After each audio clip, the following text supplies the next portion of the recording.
keep on going. Thank you, Mr. Chair, and I want to thank both witnesses for being here. So, Commissioner Maynard, very compelling testimony you've given us today. How many other departments other than National Defense have you been forced to take to court? Only one. It was TMC. Okay. And just on one case? Yeah. And so in the time that you've been commissioner since 2018 or before, how many times have you had to do this? It's the first, well, first of all, the authority to issue orders has only started in 2019, so it took us about maybe a year or two to start having files where we issued orders. We're seeing an increasing number of orders. This year I've issued 298, something like that. And then all of a sudden, most of the time, institutions are complying, or they go to court to contest the orders, which is what the Act allows. But in 3 cases now, 2 against National Defense and 1 against TMC, I had to issue or ask for a mandamus to force the institution to respect the order. So in you also said that this is undermining your authority and undermining the Access to Information Act. And so for a government that says that they are going to bring more transparency, what's your take on this? Like, is this, are they doing this because they're trying to cover up information? Is it embarrassing? Why would we be in this situation where an officer of Parliament is forcing ministers to go to court? It has an impact on definitely the authority itself and on the credibility of the access request, because we're seeing longer delays, and now we're seeing departments either taking the orders in court or ignoring the orders so that they take extra time to respond to access requests that should have been responded within 30 days or within an extension that is legal. So I have some historic ATIPs that were never completed. I got one that dates back to that we filed back on October 13th, 2017, just asking for a policy change document. We've got one back in 2018 just asking for, information surrounding national shipbuilding strategy, which, you think would be pretty easy to come by. Looking for, records and hospitality expenses of an employee, looking for information on, an Auditor General report and the correspondence that went back. And we're talking, I got 6 here that go back from 2017 to 2019. Should I file these with you to force the, as a member of Parliament, I don't know if I have that capability to come to you and say, okay, make the department report. And we only, on some of these, are only starting to hear back from the department in the last couple of months.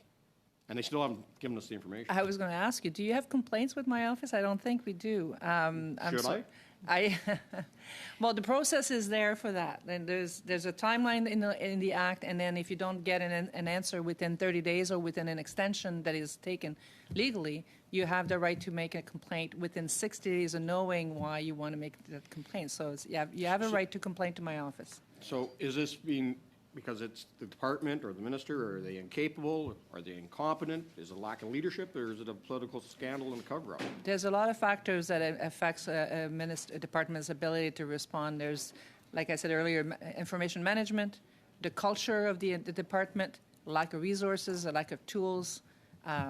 All of these, often the leadership has an impact as well. Mr. Bazan, 4 minutes is not 5 minutes. TMC stands for what? Go ahead. Trans Mountain Corporation? Trans Mountain Corporation. Okay, we were wondering again what TMC stood for. With that, it's Mr. Fisher, 5 minutes. 4 minutes. Four. Thank you Yes. very much, Mr. Not a Bazan 5 minutes, or not a Bazan. Thank 4 you minutes, very yeah. much, Mr. Chair, and I want to thank the 2 commissioners and their teams for being here. It's funny, I had a prepared question, but I hear the frustration in your opening remarks, and I hear the frustration in your responses. Historically, we heard 2007 referenced when it came to the budgets. We heard 2011's reference. Ms. Menard, you referenced 2011 and how bad things were. We know historically how bad things were under the previous government, but my goodness, it doesn't seem like it's getting a lot better. I can look at graphs and charts that show me that there's some minute improvements. This is really frustrating.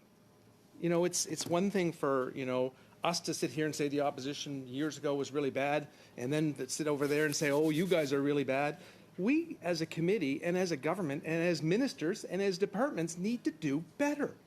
So I'm sorry, but can both of you tell me, if you, in the remaining time I've got, what we need to do to, notwithstanding the IT system, well received, thank you for that, the budget, what do we need to do to get this ATI system fixed?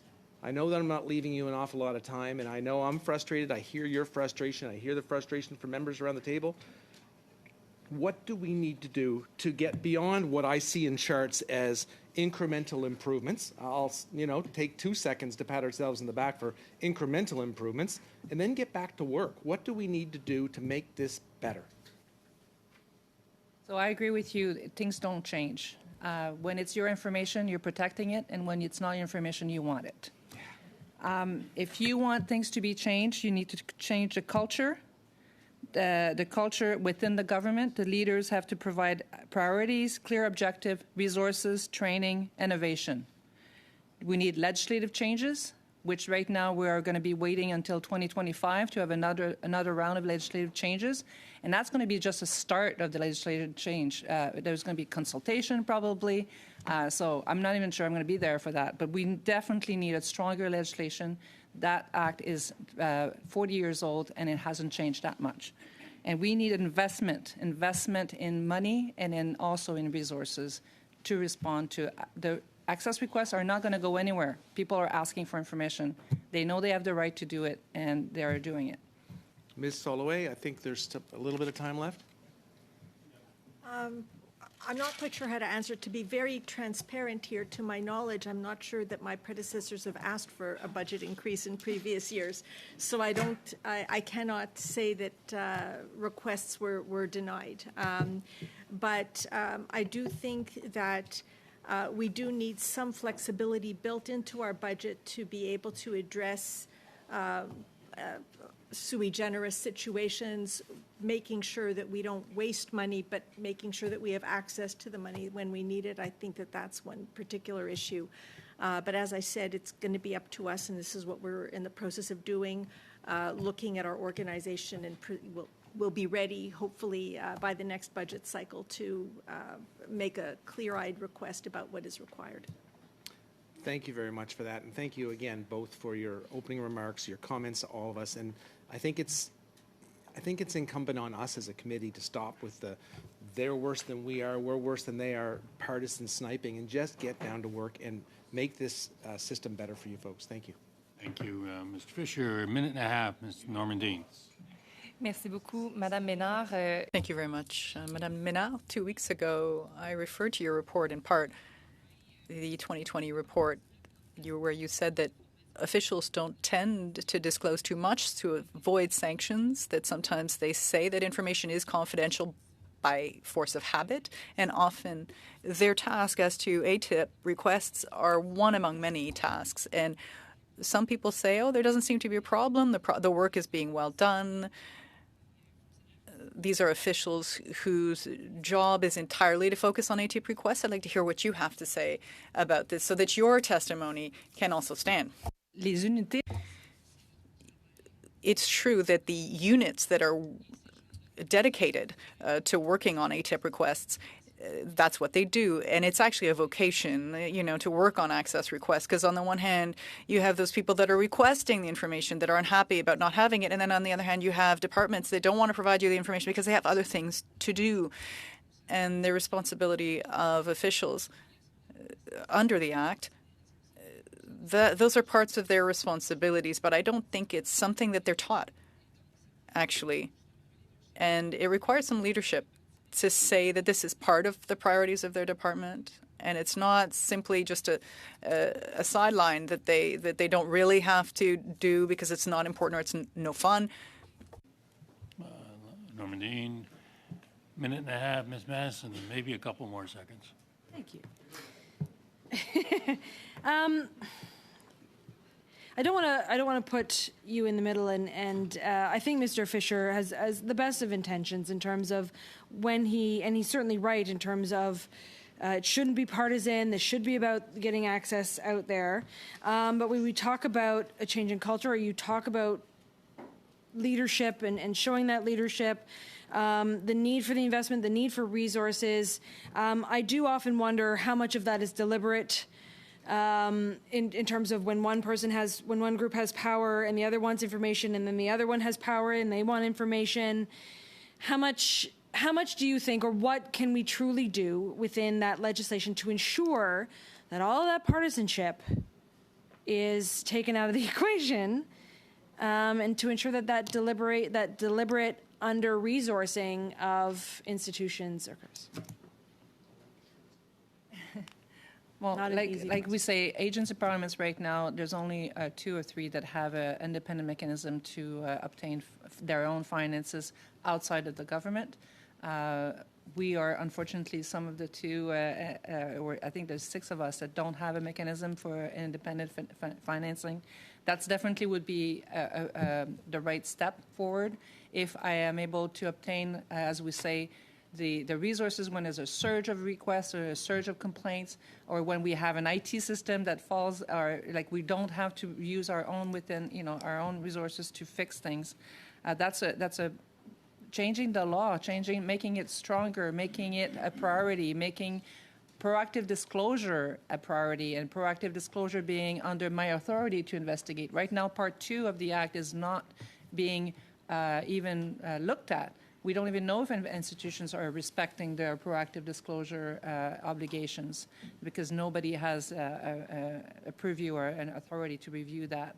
Okay, we're going to have to leave it there, unfortunately. Mr. Bazan, 4 minutes. Commissioner Maynard, do you believe that what's happening in national defense, you got 3 court cases now that you've had to bring against the minister, is this systemic? Is this the new modus operandi, that they're going to continue to try to block you rather than be compliant with the legislation? I really hope not. Okay, we'll just have to watch to see what happens. Commissioner Salloway, you talked about that people within departments that are coming forward with information and complaints, that there is reprisals happening from their higher-ups. And when I look at the Department of National Defense, and we do have, we do want to make sure that whistleblowers are protected, but there is things like the National Defense Act, the Security Information Act, and the